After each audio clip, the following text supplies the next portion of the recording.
Hoy. Hito na naman kasama natin sa akyatan karoon si Mark Dakabog. Bali ang ruta natin for today's adlaw mga kashoot. Doon sa tinagong dagat sa Miag-Aw. At ito na rin si Lex. Siya yung trangkoloids talaga natin parati. Tapos yung taga-video sa likod lang na aparate. Tapos yung guma ni Lex, tingnan nyo pala. Kalbo pa sa upaw ng tao. Ay naku po. So nag-seal. Hindi siya masistress. Kami lang nag-seal. Mayo. Okay. At dahil nag-seal ito, pagkakitaan tayo ng siling na speed na naman. Gimbal papuntang Miag-Aw, 41 na naman eh. Basta si Toto Lex na yan, 41 ginaya parati. Kami naman yung mamahinang nilalang yan. Tabid-tabid lang muna kami dito sa likod eh. Tapos kinuyaban lang nandito na kami sa Miag-Aw. Ganda talaga yung Miag-Aw Church, no? Sulit na sulit. So yung paa ko nagiging liquid na. At dito na lang muna kami kumain sa Miag-Aw. Kasi inaantay pa namon si Adong. At napakasulit dito ang kanilang double, single.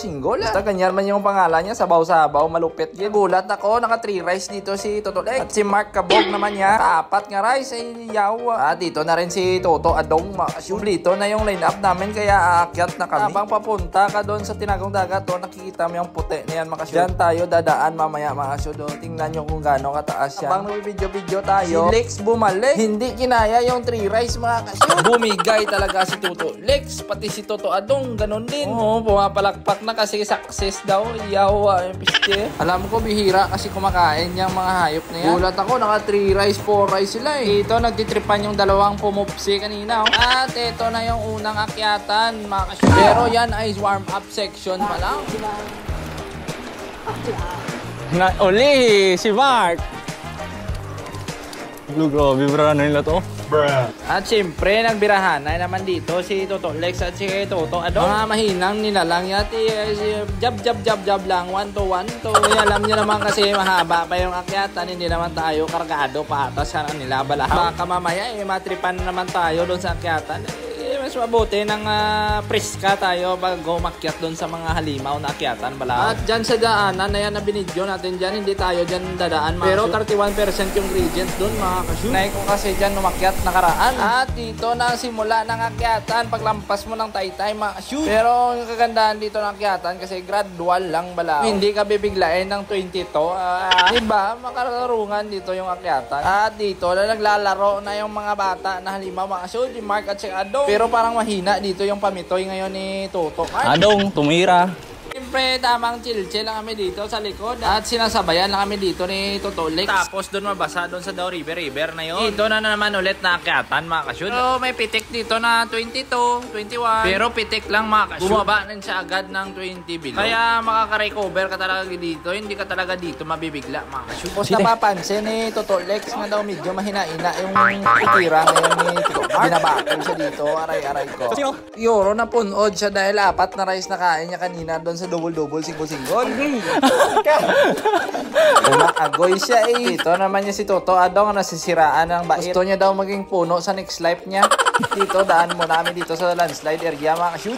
Tamang jab na naman ulit sa akyatan mga kashoot. Wushu. 20 pa rin yung gradient dito mga kashoot. Tamang jab lang. Din nga lang yung pinakamataas. Dito, pipitikin na kami dito ng 20 plus mga kashoot. 22. Tingkorot lang naman Ba din naman agad yung gradient. Pero medyo nakakagulat tong si Bakaw. Puta. Lain nga. Lo. 23.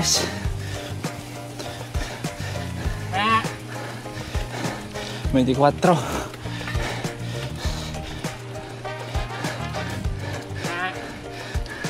Meg! Dalam-lam kay Meg. Kaya pa ka, kay mo ya. At back to the whole game already. Hindi naman yung baka na yun mga kashoot. Kunwari, nagsusulo ride ka tapos may gumanon sa'yo. Tutuloy ka pa rin ba? Dira ka na pa, wala sa ligad. Sa mapod ko mga oldies. Ang taon nakaakyat din pala kami dito mga kashoot natin, mga Everton bikers ng Barutak New Ibo. Mga seaman at retired seaman natin nakasama na si Sir Edgar at Sil Gilbert. May kasama pala kami doon na 65 years old mga kashoot. No, umaahon pa dito. Namin ulit mag-ride sama sa kanila. At din ang tagal nandito na kami sa registration area or attendance chuchu. So wala na pala dito attendance. Kaya libre sumong ngayon umakyat dito mga kashoot. The opportunity na. Dom. Mapangayo tubig. May lang hindi rice ba?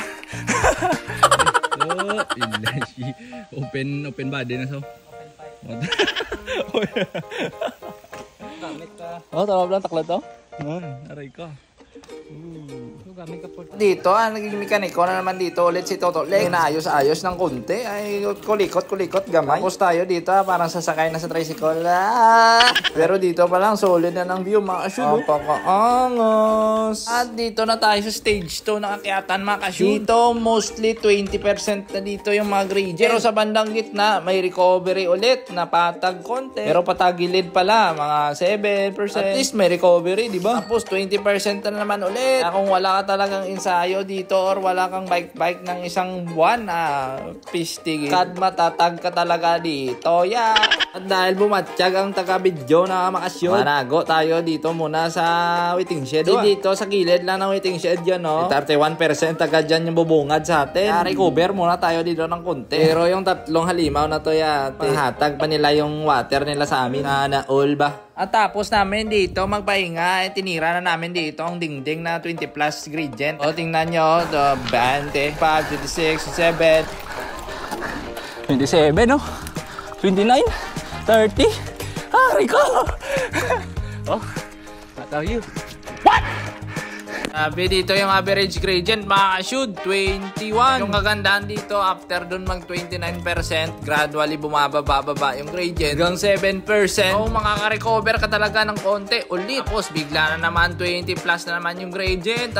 Bira lang talaga. Salamat na lang talaga kasi may recovery area talaga, mga kashoot. Sakto lang talaga kung saan may pitik, may recovery kagad. At after 400 meters na akyatan, ito na. Recovery na naman ulit. Ay konting patag, konti lang. Hinga lang muna. Habol hininga. Tapos akyat na naman ulit. Pero yung akyat na to ay below 20% gradient na. Okay na dito. Hindi na siya ganun ka direct balanga na parang pader blaw. Medyo masakit talaga doon kanina yung 29% mga kasyon. Kasi daw magbulo-baliskad ka na doon niya sa mga motor na gradient ya blaw. At after 300 meters na pag-aakyat mga kasyon na 20% below ang gradient, regroup muna kami dito bago mag-akyat dyan sa final level. Tignan nyo yung nasa kanan na daan, mga mahapdos ang gradient dyan. Aray ka. Medyo may pitik dyan na parang dingding, mga kasyon. At yan pala yung daan kanina na makikita natin dun sa baba, mga kasyon. Binidyohan natin kanina, balaw. At habang nag-aantay kami dito kay Toto Joshua, naglaro muna si Adong sa mga kapatid niya. Mga long lost brother ni Toto Adong.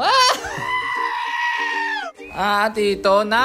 Aakyat na tayo dito sa last level ng Tinagong Dagat or Little Matanes or Tigmalapan. Basta yan, magkakatabi lang naman yan sila. At nagulat kami dito as nakita nyo, tumulolod na si Toto Mark. Diyo natakot siguro sa tarik ng noblaw, ng munablaw. Araw, kita mo nang sa right down. Yan. Naiya pa sila, no? Sana ginawa na lang nila dingding balaw. Nagulat kami. Isa pa naman siyang climber, mga pero natakot sa sobrang tarik, kasi medyo delikado naman. Naka 42 ata siya ng chainring o 40, mga kasyon. Kaya medyo risky para sa kanya. Baka tingnan nyo dito, ang washing machine na dito yung paa natin. Kasi magtatahi si Joshua dyan sa gilid ko, kaya pinira na natin para hindi tayo makaabala. Tingnan nyo dito yung gradient, mga kasyon. Ito na ito, 30, 32, 33, 34, 35, 36, aray ka po! 5 lang yung daan. Takbo natin dito, dito, tingnan nyo sila dito sa likod, mga kasyon. What's up, mga kasyon? Diba? Nagtahi-tahi na sila. At simula dun sa akyatan na yun, mga kasyon, hanggang dun sa tok-tok, sa may tiyanggi, balaw. Yung average gradient dito, mga kasyon, nasa 23%, 24%, mga kasyon. May pitik dito na konti, na 16%, pero sobrang sandali lang. Binabalik niya kagad dun sa 20 plus. Aray ko po talaga. Kaya pumakyat talaga kayo dito, mga kasyon. Siguraduhin nyo na may training kayo para ma-enjoy mo yung ahon. Mas maganda kasi pag pinapadyak mo lahat ng ahon, mga kasyon, para maramdam mo talaga yung sakit na ginawa mo At sa wakas, nandito namin sa may tiyangge, mga kasyon. So, hinihingal pa din tayo. Kaya catch up muna natin ang breath natin. Tulog sa tao? Nagtulog. Tulog tao? Medyo natakot daw siya sa sobrang tarik mga kasyud. 13 years old lang naman yan si Toto Mark Cabog. At dito medyo tigulang na yaw. Tabang nagpaparada at nagpapahinga dito yung mga bike namin mga kasyud. Pasya kami ni Toto Joshua na mag-akyat doon sa tinagong dagat. Pero bawal yung bike doon mga kasyud. Kaya helmet lang at saka shades at katarungan natin yung dadalhin natin doon. At doon yun yung tinagong dagat. Ilalakarin pa natin yan mga kasyud. Dahil naiwan ko yung tubig natin mga kasyud. Ito yung delivery rider natin for today's video. Toto, anong umatake sa kanan? Yan, grabe yung atake niya sa ahon mga kasyud. Dati ito walang helmet. Pak. May gana pa mag-sprint. Sana all may lakas pa. Aray ko. Thank you to. Agong giring ulit. Lakas! Sana all. Star.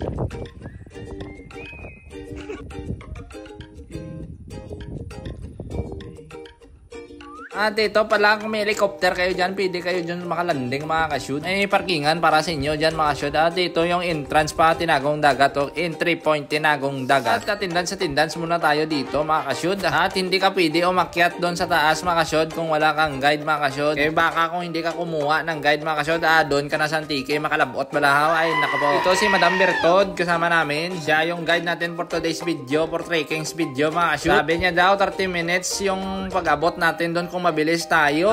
Problema ito kasi yung kasama niyang dalawa dito, last paggers na tapos naka-clitchos pa. Aray ko pa. Paano na lang ito? So 11:22 kami nag-take off. Sige, let's go be. Simula pa lang dito na kami sa bahay ni Tarzan mga kasyud. At yung daanan mo kompleto mga kasyud, wala lang gid siminto. Utak, lupas, bato-bato sa langit. Tamaan, wag magalit. Kakabulasot mo na ito Joshua. At dito, mapil mo na daw tintago ka naman talaga. Sulit na sulit dito. Ay, sus mio. Embrace the beauty of nature. Balaw, tingnan nyo dito. Ay, sus mio. Kompleto na rin magdasok ko. Yuri kalbo yan. Ikaw naman tagalaya, hindi pa tayo tambok. At medyo challenging dito yung akyat-akyat trekking namin dito. Kaya naka-kletsiyos kami lang mga kasyud daw. Medyo madanlog sa mga gamot, sa mga bato-bato na may medyo lumot-lumot bala mga kasyud. Paubilat ni Borgie.